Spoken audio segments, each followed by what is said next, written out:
নমস্কাৰ, পুনৰ এটি ভিডিঅ'লৈ আপোনালোকৰ মাজত আহিলোঁ।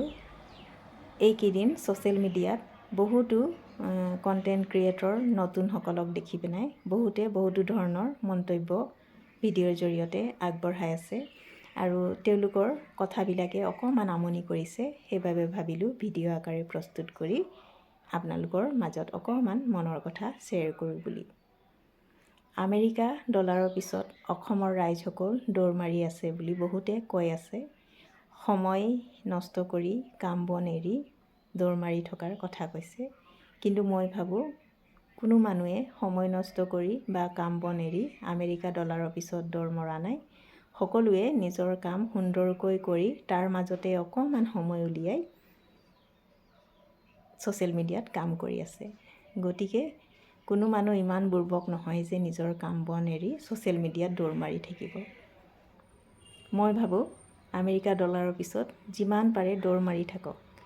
ডলাৰ নাপাব পাৰে হয়, কিন্তু জীৱনত বহুতো নজনা কাম শিকিব পাৰিব।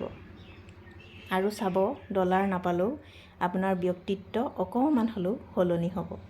কাৰণ ছ'চিয়েল মিডিয়াৰ যোগেদি আমি বহুতো নজনা কাম শিকিব পাৰোঁ। ছ'চিয়েল মিডিয়াক যদি আমি ভাল ধৰণে গ্ৰহণ কৰোঁ, তেতিয়া আমি ভাল শিক্ষা আমি লাভ কৰিব পাৰোঁ। গতিকে মই ভাবোঁ ছ'চিয়েল মিডিয়াটো কোনো বেয়া প্লেটফৰ্ম নহয়, জানিলে মানে। যদি জানে নিজৰ জীৱন বহুতখিনি সলনি কৰিব পাৰোঁ আমি ছ'চিয়েল মিডিয়াৰ যোগেদি। গতিকে যিসকলে আমেৰিকা ডলাৰৰ পিছত দৌৰ মাৰি আছে, দৌৰ মাৰি থাকক, ৰৈ নাযাব। আনে কি কৈছে সেই কথালৈ মন নকৰিব, দৌৰ মাৰি থাকক। খালি মনত ৰাখিব, আপুনি যেতিয়া দৌৰ মাৰিব, যিসকল দৰ্শকে চাই আছে তেওঁলোকক যাতে আঘাত নিদিয়ে সেই কথালৈ মন কৰিব। মানে যিবিলাক ভিডিঅ' আপোনালোকে সমাজলৈ প্ৰেৰণ কৰি আছে, সেই ভিডিঅ'বিলাক যাতে সমাজৰ কাৰণে অপকাৰী নহয় সেই কথালৈ মন কৰিব।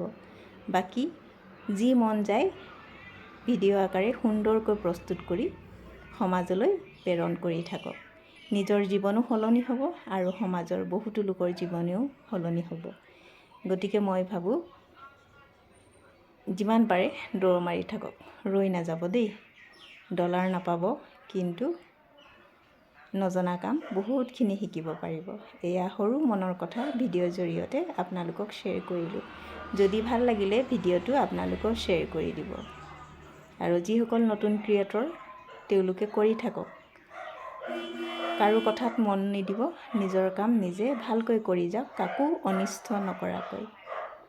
আজিলৈ আহোঁ, বাই।